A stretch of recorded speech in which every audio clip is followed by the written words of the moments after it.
कि nothing has to be done in isolation. तो isolation में नहीं करना है तो कैसे करें? तो हमने डिवाइड किया कि उनसे बातें करके हमने महिला मंडल बनाना शुरू किया था, और कई बातें निकली कि वो अपने आप ही चेंज कर लेंगी। उसमें हमको कुछ करना नहीं, उनके साथ सहयोग देना, उनसे सीखना है और उनके ही स्ट्रेंथ को कैसे हम आगे बढ़ाएं।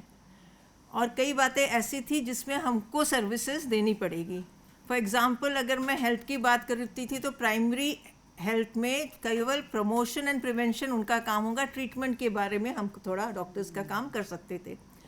और अगर हमको इकोनॉमिक्स की बात करनी थी उनके साथ, तो उनको थोड़ा सा फैसिलिटेशन करके ही उनका अपना एनवायरनमेंट, जो उनकी अपनी अपनी स्किल्स थी उसको बढ़ा सकते थे। गवर्नेंस देखने की ज़रूरत थी, एजुकेशन देखने की ज़रूरत थी। तो अलग अलग पॉइंट्स में नेचुरल रिसोर्स मैनेजमेंट सब में हमने भाग लेना शुरू कर दिया उनके साथ सेल्फ पार्टिसिपेटरी में। और सर्विसेज में हमने देखा कि बिसाइड्स हेल्थ हमको काफ़ी सर्विस डिसेबिलिटीज़ के लिए देना पड़ेगा, और ऑल्सो सोशल जस्टिस के लिए कुछ कुछ इंटरवेंशंस करनी ज़रूरत होंगे। पर अंडरलाइंग फिगर जो सब कुछ सब्सट्रैक्शन दो होना चाहिए। अगर हम लोगों के साथ काम कराते हैं तो उनका अपना इनर स्ट्रेंथ बहुत स्ट्रांग होना चाहिए, और जो इनर स्ट्रेंथ आता है only from inner self unfoldment, अपना आध्यात्मिकता से आती है, बहुत स्ट्रेंथ आती है। और उसी स्ट्रेंथ को लेके हम औरतों के साथ कई अदर काम करते हैं। तो नेक्स्ट प्लीज़।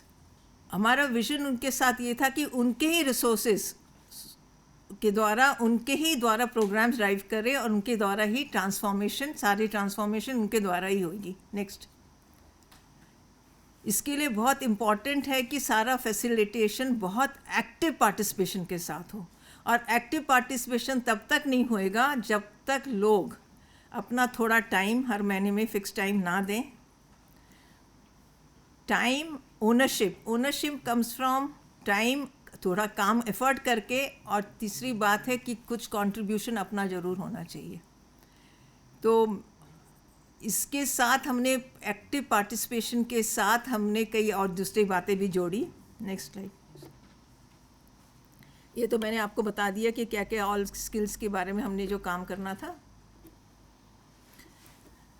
और जो स्ट्रैटेजी हमने अप्लाई की है, it's we applied from the very beginning, और इससे हमको बहुत फ़ायदा हुआ है कि the whole movement is taken up by the women. Active participation, integration, हर प्रोग्राम के ऊपर हमने ये नहीं सोचते कि मैं जा रही हूँ गांव में तो केवल हेल्थ की बात करने जा रही हूँ। जो भी इश्यूज उनसे इमर्ज होंगे, we have to find solution, और कौन सा लोकल सोल्यूशन है, कौन हम अपने आप कर सकते हैं, और किस काम के लिए हमको थोड़ा सा हेल्प बाहर से लेना पड़ेगा और सरकार से भी लेना पड़ेगा। तो इसलिए इंटीग्रेशन हर इशू के ऊपर, किसी का कोई बूढ़ी है तो बुढ़ापा में उसको सहायता चाहिए, किसी के ऊपर सोशल इंजस्टिस हो रहा है उसके लिए करो, किसी के बच्चे की पढ़ाई के लिए करो, कोई बीमार है, सब की बातें एक साथ महिला मंडल में हो जाती है, और सबको अपना अपना सोल्यूशन ज़रूर मिलता है। फ्रॉम द वेरी बिगनिंग ऐसे सस्टेनेबिलिटी हर एक कदम में हमारी कोशिश है कि नेक्स्ट कदम वो अपने आप लें।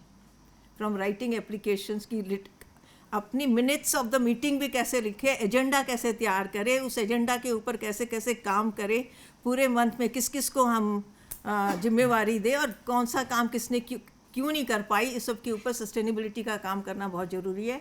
और हम कोई भी किसी भी जगह काम कर रहे हैं तो हम कोई एक वैक्यूम में काम नहीं कर रहे हैं। नेटवर्किंग बहुत इम्पॉर्टेंट है। Networking between the village people, गांव के लोगों के बीच, सरकार के बीच, जितने भी अदर स्टेक होल्डर्स हैं उनके साथ नेटवर्किंग कैसा करना है, औरतों को भी समझना है, और उनके द्वारा ही वो चलना चाहिए।